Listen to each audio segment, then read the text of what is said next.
Can Massachusetts prosecute out-of-staters who can legally carry in their home state?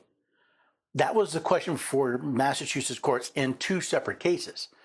Needless to say, when these courts agreed with the plaintiffs, the Commonwealth disagreed, appealing the case to the Massachusetts Supreme Judicial Court. While we wait for the court to decide the case, let's take a look at the originating cases and the Commonwealth's argument. So we'll do that next on the Constitution Study.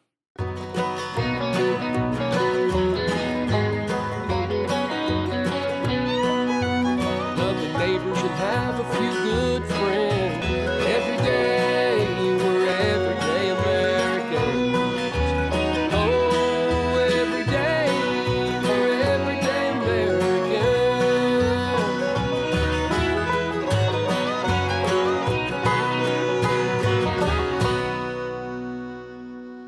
Hello there, everyday Americans. Paul Engel here with the Constitution Study, where we read and study the Constitution. Teach, Rise, and Generation Be Free. I'm so glad you could join me today. I stumbled across these cases, and they surprised me. One, because I found a Massachusetts court that actually, paid attention to the Constitution. It doesn't mean the Commonwealth isn't still willing to violate that in their appeal, but we'll get to that in a few minutes. You can find out more about this case, including the links to my source documents, at the website constitutionstudy.com. Now, we'll talk more about the website and some other things later. So for now, let's take a look at these two cases coming out of Massachusetts.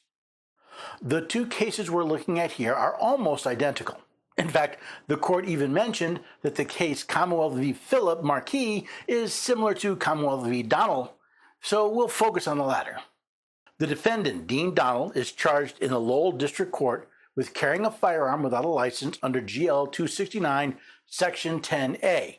The defendant has filed a motion to dismiss the charge in the complaint, claiming that GL 269 Section 10A is unconstitutional on its face, GL 269 Section 10A is unconstitutional as applied to the defendant, and GL 269 Section 10A violated the defendant's right to be free from cruel and unusual punishment.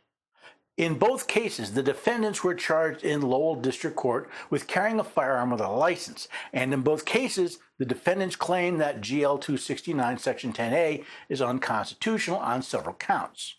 So what is general law, or GL 269 Section 10A?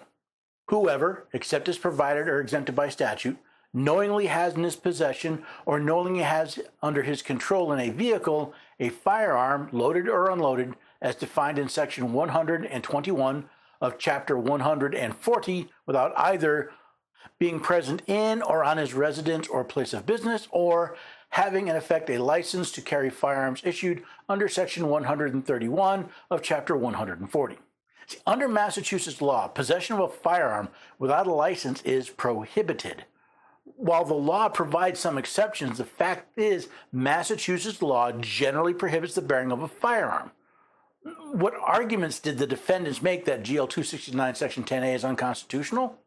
The defendant, in his memorandum in support, advances arguments that GL 269 Section 10A impermissibly infringes on the Second Amendment of the U.S. Constitution. GL 269 Section 10A impermissibly shifts the burden of proof onto the defendant to prove that he was in fact licensed. Requiring non-residents to obtain licenses to carry firearms violates the Second Amendment because there is no historical analog burdening the right to interstate travel. The holding of Commonwealth v. Harris does not survive constitutional muster and is inapplicable to the defendant's case, and the defendant's right to equal protection and the right to travel has been violated. Does GL 269 10A infringe on the Second Amendment, which reads, "A well-regulated militia, being necessary to the security of a free state, the right of the people to keep and bear arms shall not be infringed." It sure seems like an infringement on the people's right to keep and bear arms. After all, what other right do the people possess where they have to get permission from the state to exercise it? Does requiring someone produce a license shift the burden of proof of a crime onto the defendant? Does requiring an out-of-state resident obtain a license in Massachusetts place an unconstitutional burden on their right to interstate travel? Was the court wrong in Commonwealth v. Harris? Does GL 269 Section 10A fail to protect the rights of residents from other states? These are all questions placed before the Lowell District Court. The facts leading up to the issuance of the complaint are not in dispute, and for the purposes of this motion, the court accepts them. No one disputes the facts of either of these cases. Both men lived in New Hampshire and hold valid carry licenses in that state. And both men exercised their right to bear arms when they crossed the state line into Massachusetts. There is no question that the holding of the U.S. Supreme Court in New York State Rifle and Pistol Association v. Bruin has changed the legal landscape on how the Second Amendment of the Constitution is interpreted, particularly how it affects existing firearm statutes and challenges to their constitutionality. Yes, the Supreme Court case in New York State Rifle and Pistol Association v. Bruin has changed the legal landscape, specifically that exercising the right to keep and bear arms is presumptively constitutional, and that governments must prove not only that their law follows the text of the Constitution, but the historical tradition of American law. In fact, the Supreme Judicial Court in Commonwealth versus Guardarda recognized for the first time that the Second Amendment to the United States guarantees an individual's right to possess and carry a firearm outside his home. Not until 2023, in the case of Commonwealth versus Guardarda, did the Supreme Judicial Court of Massachusetts recognize what the Second Amendment actually says. The people have a right to both keep or own and bear, meaning carry, arms. Prior to Guardarda, Massachusetts treated the possession of carrying a firearm outside of one's home as a privilege that was conferred on a person by the state. The court admits that, for years, Massachusetts treated the right to keep and bear arms as a privilege granted by the state. That Massachusetts officials and judges simply ignored the plain language of the Constitution and substituted their own. It was against the Bruin backdrop that the SJC reversed the long-standing law in Massachusetts that licensure to possess a firearm was not an essential element of the felony of unlawful possession of a firearm outside of the home. Massachusetts had previously required that holding a valid license to carry a firearm was an exception to the otherwise prohibition of carrying a firearm, and that requiring a defendant to produce a license at trial did not infringe on constitutionally protected conduct. As I've already pointed out, Massachusetts law generally prohibits the carrying of a firearm, with certain exceptions. Only after the Bruin decision did the SJC change its position, which clearly informed the judge in the Lowell District Court, John F. Coffey, in deciding these two cases. The conduct of the defendant in the instant case clearly is covered by the Second Amendment. Therefore, the burden falls on the Commonwealth to justify the law, showing that it is consistent with the country's tradition of firearm regulation. Following the advice from the Supreme Court in the Bruin decision, Judge Coffey states that carrying a firearm is clearly covered by the Second Amendment, placing the burden of proof on the Commonwealth to show that their laws are consistent with America's history when it comes to firearm regulation. As the defendant in the instant case is not a resident of Massachusetts and was in compliance with his home state's laws on the possession of a firearm, the Commonwealth needed to show some historical analog relating to disparate treatment of non-residents and must point to some historical precedent from before, during, and even after the founding that evidence a comparable tradition of regulation. The defendants in both cases were not residents of Massachusetts and were in compliance with their home state's laws. Specifically, they had valid carry licenses, but that was not good enough for Massachusetts in the past. The Commonwealth argues that under the holding in Commonwealth v. Harris, Massachusetts is not obligated to recognize an out-of-state resident right to carry a firearm under the full faith and credit clause of the Constitution. They claim that the Commonwealth is not required to substitute its statutes for those of New Hampshire, and Bruin does not affect the ability of states to require a license as long as the license criteria are objective. The Commonwealth argues that a decision of their court supersedes the Constitution of the United States. After all, Article 4, Section 1 states, "Full faith and credit shall be given in each state to the public acts, records, and judicial proceedings of every other state, and the Congress may by general laws prescribe the manner in which such acts, records, and proceedings shall be proved and the effect thereof." The Commonwealth of Massachusetts is required to give full faith and credit to the public acts and records of all other states. Shouldn't that include the validation that a person is not prohibited from carrying a firearm? After all, the Commonwealth of Massachusetts accepts New Hampshire-issued driver's licenses as valid for operating a motor vehicle, so why not carry licenses for carrying a firearm?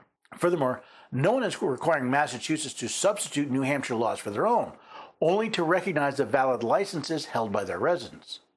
This argument is not persuasive because at the time of the Harris decision, carrying a firearm outside the home was a privilege, and the Harris Court held that Massachusetts didn't have to give full faith and credit to New Hampshire laws conferring that same privilege. How about the fact that the Harris decision was wrong? Massachusetts law may declare that carrying a firearm is a privilege, but the Constitution of the United States clearly states not only that it's a right, but that it shall not be infringed, as the Supremacy Clause clearly states. This Constitution and the laws of the United States which shall be made in pursuance thereof, and all treaties made or which shall be made under the authority of the United States, shall be the supreme law of the land, and the judges in every state shall be bound thereby, anything in the Constitution or laws of any state to the contrary notwithstanding. Not only was the judge bound to follow the Constitution, he was bound to uphold it above not only the laws, but above the Constitution, the Commonwealth of Massachusetts. The Commonwealth is correct that a concurring opinion in Bruin did state that the ability of states to require a license is not affected, but the holding in Bruin basically took away all subjective criteria for issuance of such a license. The Commonwealth points to no historical precedent limiting the reach of one's exercise to a federal constitutional right to only within that resident state's borders. While the Supreme Court did have a concurring opinion that state licensing requirements were not affected by its decision, that was only the arbitrary decision of one of the justices on the court, unsupported, by the way, by the Constitution of the United States. Even so, what right does the Commonwealth have to limit the exercise of a constitutionally protected right? How can the Commonwealth claim to be giving full faith and credit to the public acts of another state if they provide such an arbitrary exception for carry licenses? Moving on to the defendant's claim that GL 269 Section 10A violates the defendant's right to travel and equal protection. The Commonwealth also asserts that it does not violate the right to travel and equal protection clauses because the Commonwealth's license requirements do not prohibit him from traveling in Massachusetts. They only prohibit him from carrying a firearm while traveling in Massachusetts. The Commonwealth further argues that the licensing requirements don't treat non-residents differently than a resident because they can apply for a temporary non-resident license to carry, or they can travel through the state while complying with statutory exemptions of unloading the firearm and storing it secured in a locked compartment, and the travel is for a specific purpose, such as training or competition. Personally, I think the right to travel and equal protection claims are the weakest in this case. As the Commonwealth points out, defendants were free to travel in the state as long as they complied with state law, and they could have carried firearms if they had obtained a state license to do so. However, while these points may be the weakest, the court still upheld them. The Commonwealth's argument against the defendant's claim that GL 269 Section 10A violates his rights under Equal Protection Clause because he can obtain a temporary non-resident license to carry is also unpersuasive. As stated above, prior to the Bruin decision, Massachusetts treated the carrying of a firearm as a privilege. While it allowed non-residents to apply to obtain a license for that privilege, non-residents were not treated the same as residents. Residents of Massachusetts obtaining a license were granted the license for 5 years. A temporary non-resident license was valid for 1 year. The court points out that a resident and non-resident license were not equal, since a non-resident license is only valid for 1/5 of the time a resident license is. But what about the licensing scheme as a whole? The Commonwealth next argues that Massachusetts' licensing scheme imposes a permissible burden because of the substantial state interest in preventing certain people from possessing firearms. However, under federal law, certain people are prohibited from obtaining or possessing firearms, makes it unlawful for certain categories of persons to ship, transport, receive, or possess firearms or ammunition. The problem with this Commonwealth argument is that Massachusetts does not use its licensing scheme to prevent certain people from possessing firearms, as the law clearly states. It permits, by exception, certain people to carry firearms. Since New Hampshire requires a background check to be issued a carry license, Massachusetts should have been satisfied that said certain person would have been denied a carry license in the first place. While Judge Kofi uses a federal law to make it unlawful for certain categories of persons to possess a firearm, that law itself has constitutional issues, since public safety is a state power, not a federal one under the 10th Amendment.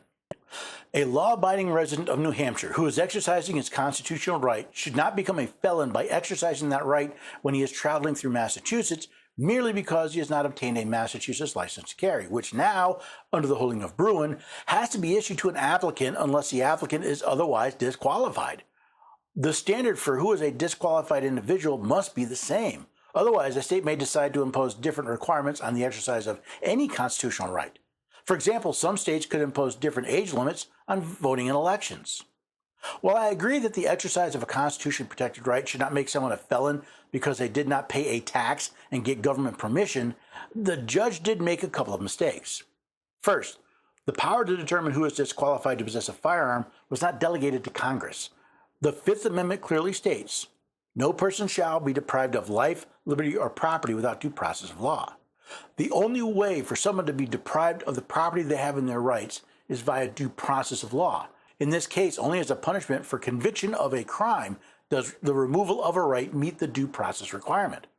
Since Congress only has general legislative authority over lands legally owned by the federal government, as from Article 1, Section 8, Clause 17, they do not have the power to determine punishments for crimes within the state. Only the states themselves can do that.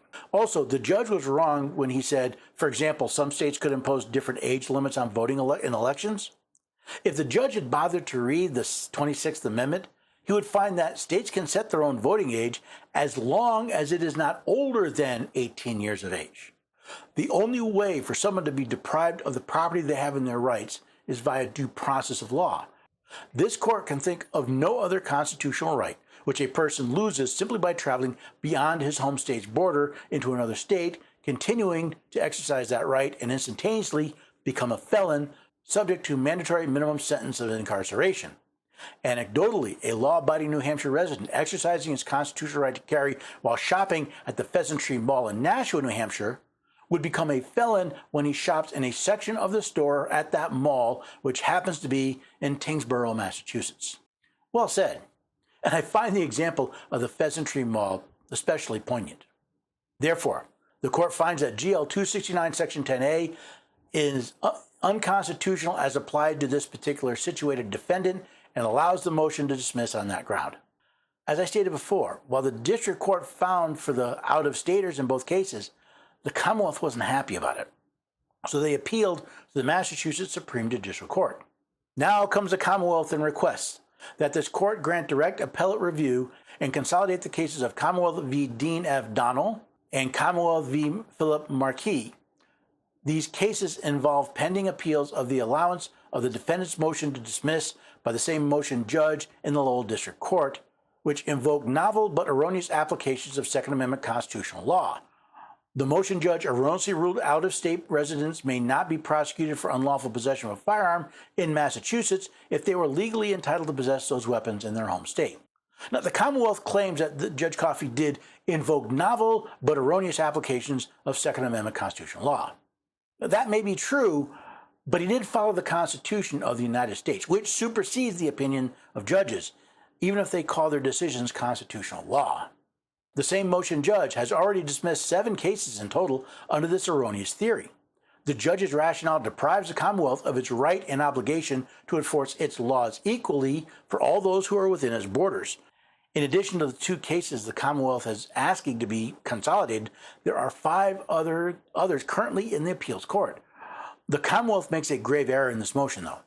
The Commonwealth's right to enforce its law do not extend to laws that violate the Constitution of Massachusetts or of the United States.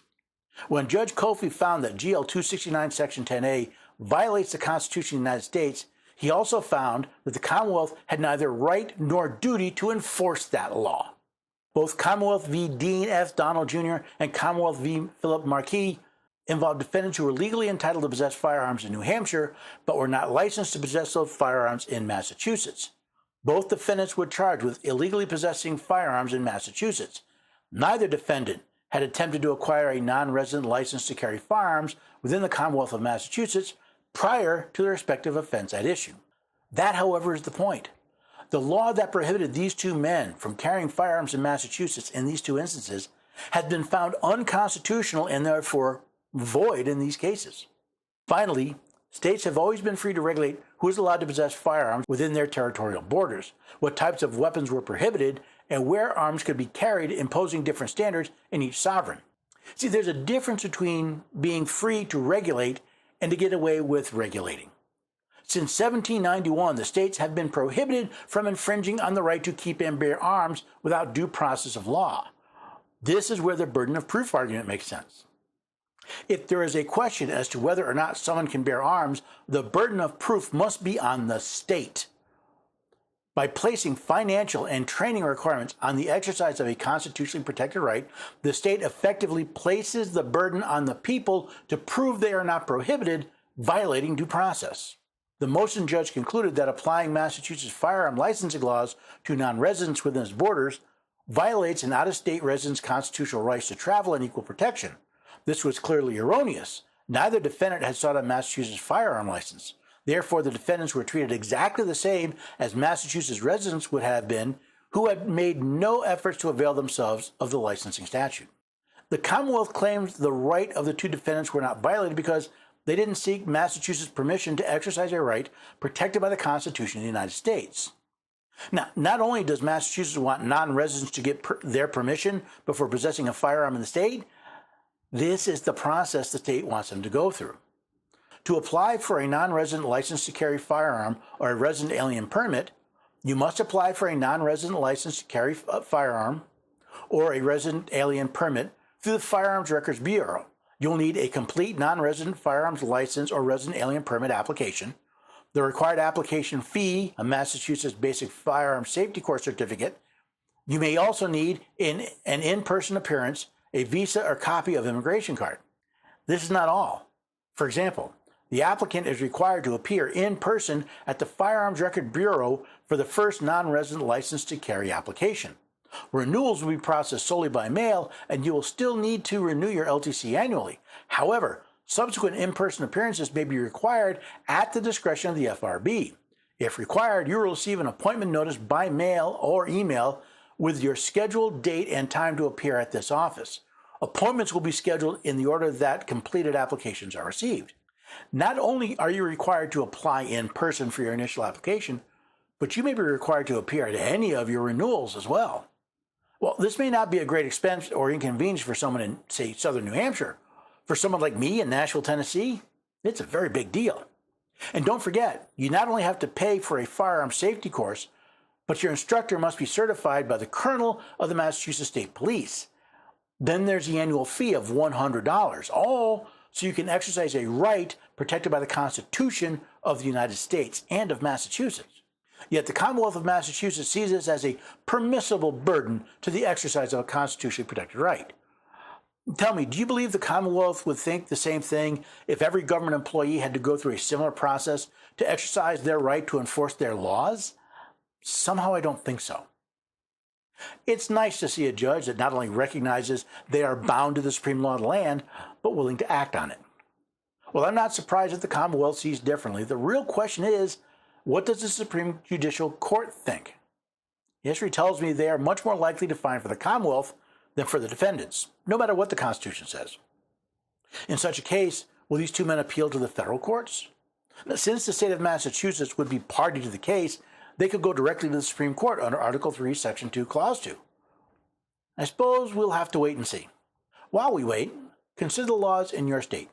Do they follow the Constitution of the United States, or are they contrary to it? As Alexander Hamilton wrote in Federalist 78, no legislative act, therefore, contrary to the Constitution, can be valid. To deny this would be to affirm that the deputy is greater than his principal, that the servant is above his master, that the representatives of the people are superior to the people themselves. Who is superior, the people or their representatives? Which version of America do you want to live in? Again, interesting cases. Cases where a judge actually followed the Constitution after the Supreme Court found in Bruin that, yeah, the Constitution actually means what it says it means. This is good news. Now, we're still waiting for the Supreme Judicial Court, but we should take this at its face, but we should also learn from it. See, Massachusetts is not the only state with arbitrary and capricious laws about exercising your right protected by the Second Amendment. We need to work on those. And if you're waiting for the courts to do it, I wouldn't hold your breath. Good news is, we can. Sure, we can challenge them in court. We can also fix them through the legislative process. And since we have an election coming up, it's a great time to get started. See, there's a lot you can do. And I've been talking recently, a couple of events I was at, about the powers we have in the Constitution and how do we learn to exercise them. Now, if you want to find out more, go to the website constitutionstudy.com. You'll find all the work that we're doing here. You'll find links to the radio program, articles, videos. You'll even see news and other information. Sign up for one of the mailing lists and you can get updated as they happen. Now, you can also support the work that we're doing here. I pay for all of this out of my pocket. I don't draw a salary. I'm paying for this. If you want to help, I'd appreciate it. Just go to constitutionstudy.com/shop. You can buy a book or a t-shirt or a mug or just donate to the cause, one time or recurring. All of this goes to help keeping the Constitution Study up and running. Now, you can also check out, I found this new study guide I found. It's called The Miracle of America. Just go to constitutionstudy.com/1776 study guide. That's the numerals, 1776 study guide. And you'll not only be able to sign up, but you'll get a free lesson. That's right, one of the 12 lessons absolutely free. Again, just go to constitutionstudy.com/1776 study guide. While you're at it, also go to patriotmobile.com/constitution.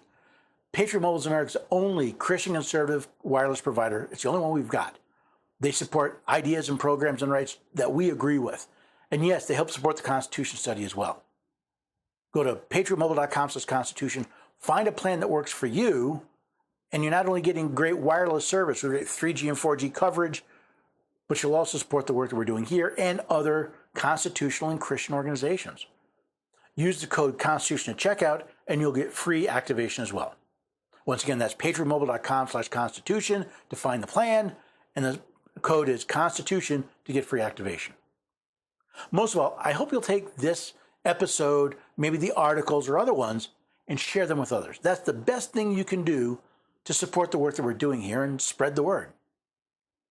We talk about the blessings of liberty, but knowledge is not a power until you put it into action. And it's by sharing this information that's the first step in taking this knowledge and putting it into action. The next I hope you'll take is to come back and join us here next time for the Constitution Study. Love